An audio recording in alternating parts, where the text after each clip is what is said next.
Charlotte's moving at full throttle. Cranes in the sky, Teslas at every light, new restaurants dropping like mixtapes. But while everyone's chasing what's next, the real story's been here the whole time. The families who built this city never left. They just learned how to blend in. You've rolled past their world without noticing it. Those curved streets in Myers Park that look too perfect to be accidental. The brick estates in Eastover tucked behind ivy and silence. The SouthPark addresses that whisper money without saying a word. This is Charlotte's original playbook, Legacy, dressed up as lifestyle. Old money here doesn't fade, it adapts. It trades porch swings for penthouses and farmland for fine dining, but the confidence stays the same. By the end of this, you'll know exactly where the influence lives now and why it still decides what this city becomes next.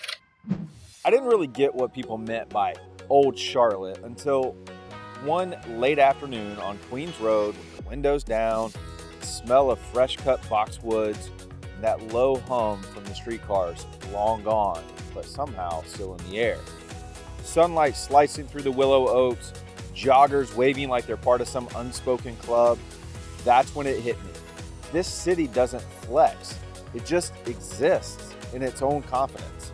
See, there's two Charlottes. One's moving fast rooftop brunches, Teslas, deals over espresso. The others were porch lights glowing in Eastover, Belk and Duke names stitched into everything from schools to hospitals. Both built this place. They just play at different volumes. If you want to see where those worlds finally learned to speak the same language and where legacy got a facelift and money found momentum, you start in SouthPark. If Charlotte ever had a comeback story, SouthPark's the headline act, the place where the city's old wealth learned how to live modern. 50 years ago, this was Cameron Morrison's farmland, nothing but red clay and pasture.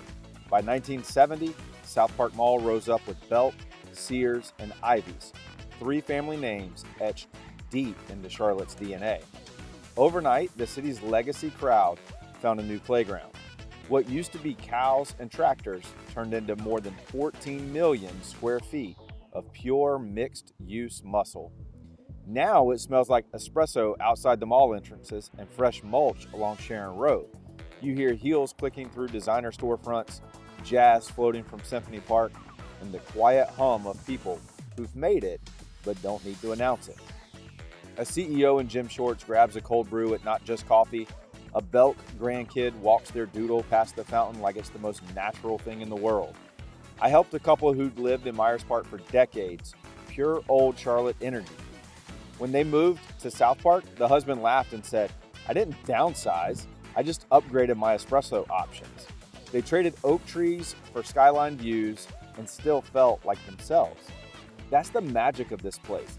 It lets tradition evolve without losing its soul. Even the landscapes flexing Symphony Park's $21 million facelift and the new loop tying the district together. The same streets that once felt private now host concerts, food festivals, and date nights. Sure, a few neighbors worry about traffic or height, but real talk, this is what staying relevant looks like. SouthPark isn't chasing trends.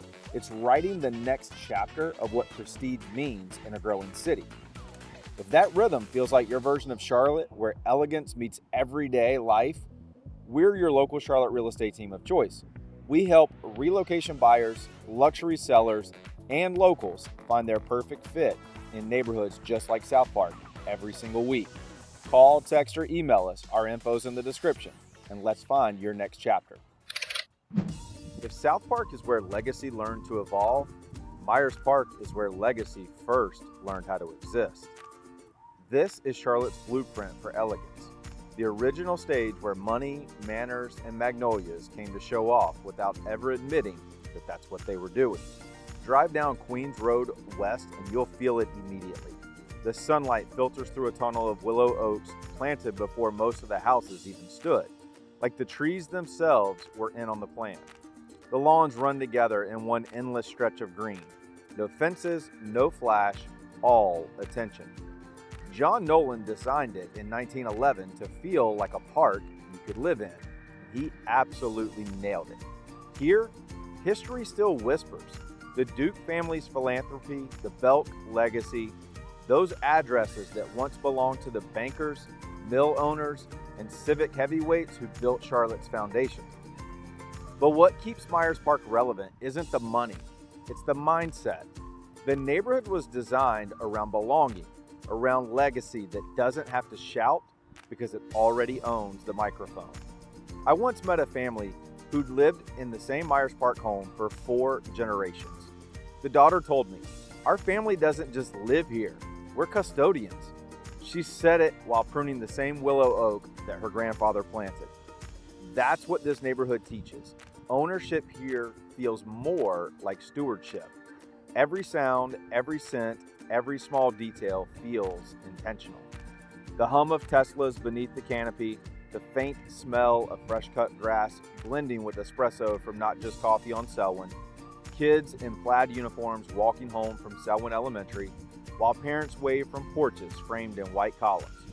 It's cinematic, and it's very, very Charlotte. Some say Myers Park is frozen in time. I don't buy that. It's not stuck, it's steady. The architecture adapts, but the code never changes. Grace over flash, roots over trends.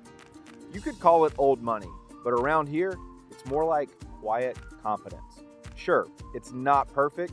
The same design that gives us this beauty also built the invisible boundaries. Nolan's covenants shape who could live here and who couldn't. That's part of the truth too. Charlotte's charm and its contradictions grew up under the same trees. And maybe that's why people are still drawn here. Not because it's flawless, but because it's real. So if you've ever wondered why Charlotte carries itself the way it does, balanced between ambition and grace, this is where that identity was born. Drop your favorite neighborhood vibe in the comments. I want to know, are you drawn to the old school rhythm of Myers Park or the modern pulse of SouthPark? From here, the story drifts south along Providence Road, where legacy stretches its legs, taxes ease up, and the new wave of Charlotte luxury starts redefining what old money looks like today. If Myers Park is the city's grand old stage, Eastover is the green room where the next generation of Charlotte's power quietly rehearsed its lines. Built in 1927 by E.C. Griffith, Eastover wasn't just another copy of Myers Park. It was an evolution of bigger lots, wider lawns, subtler architecture. Less showpiece mansion, more we've already made it. No need to prove it. Griffith built this neighborhood for the families who inherited it, not the ones still building it. The streets curve like someone designed them for serenity. The air smells like azaleas and old paper. That's how library quiet it gets in the afternoons. A Range Rover hums past the Duke Endowment Building, while a Belk Air walks their lab past a Georgian revival that hasn't changed much since the 1940s. There's no skyline view here.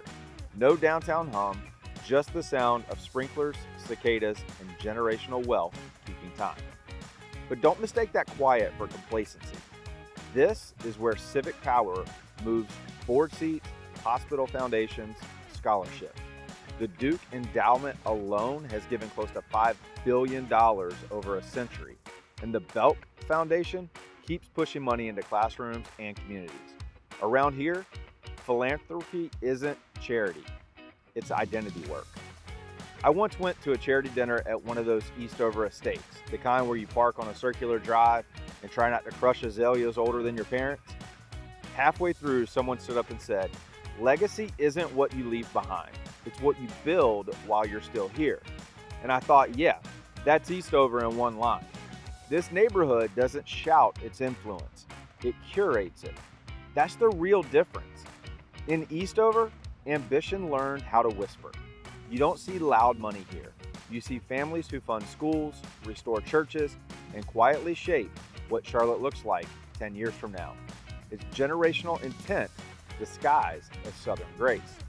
And sure, it's not perfect. The same covenants that once defined prestige also drew invisible borders, something today's residents are slowly reworking through philanthropy and inclusion. It's the new version of legacy, purpose over privilege. So when people ask me what makes Eastover special, I tell them it's where Charlotte's wealth matured, trading performance for principle and flash for foundation.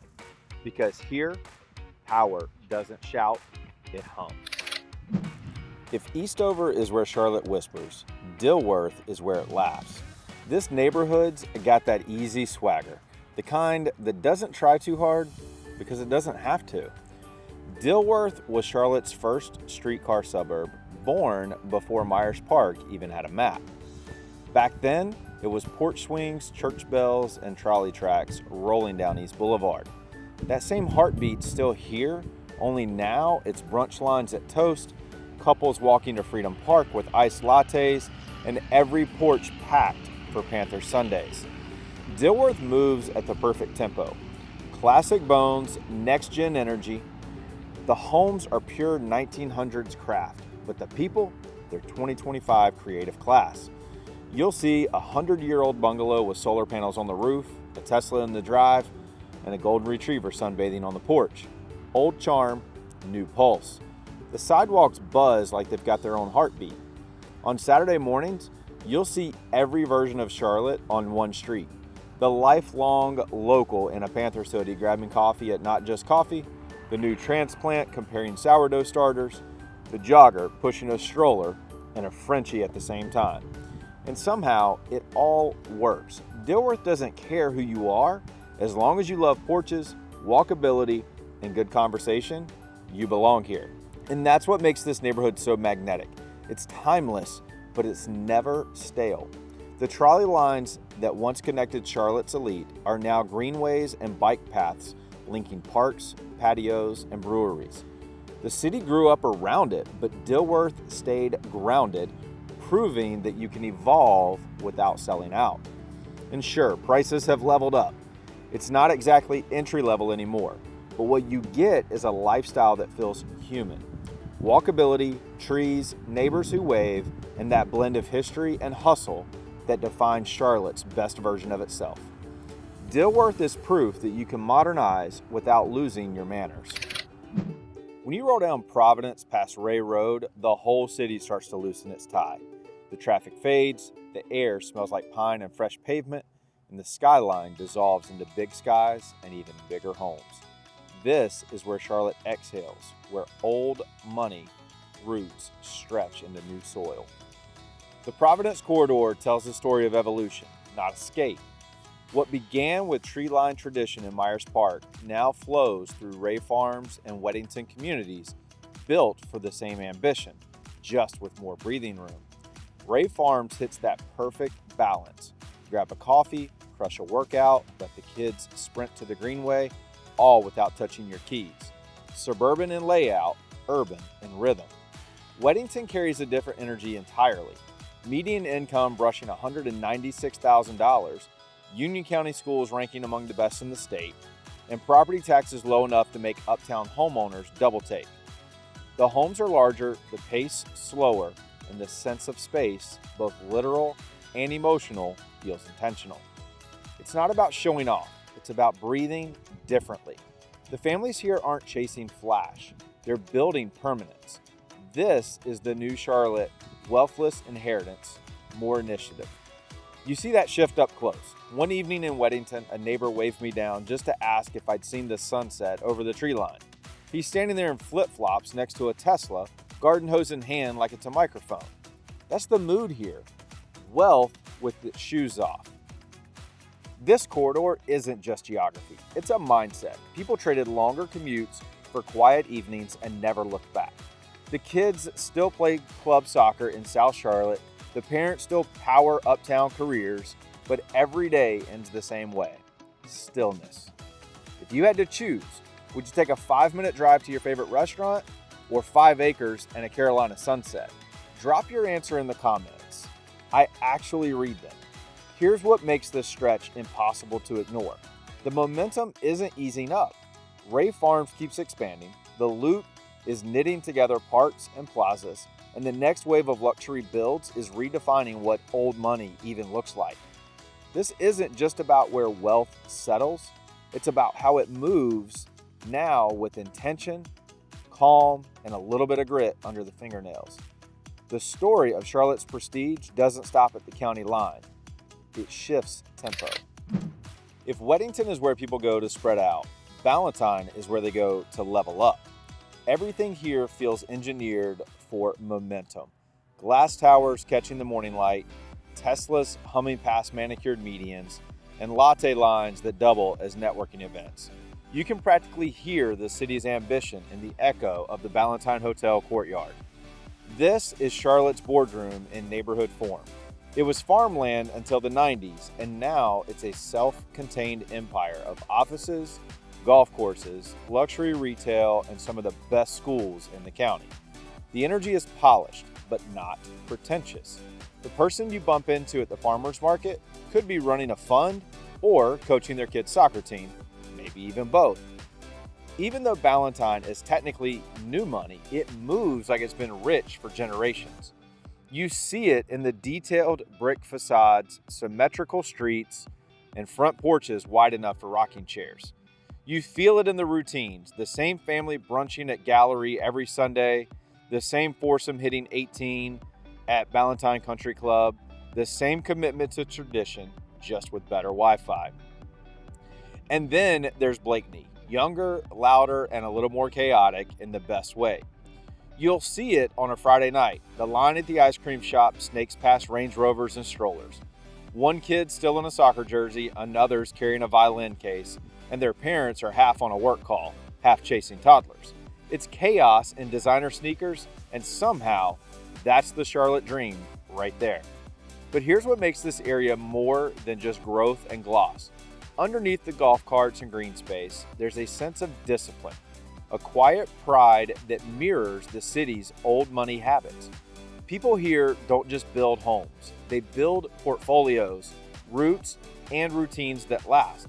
They hustle, but they wave. They chase success, but they still value community. It's corporate grit with Carolina manners. And Ballantyne's still rewriting its story.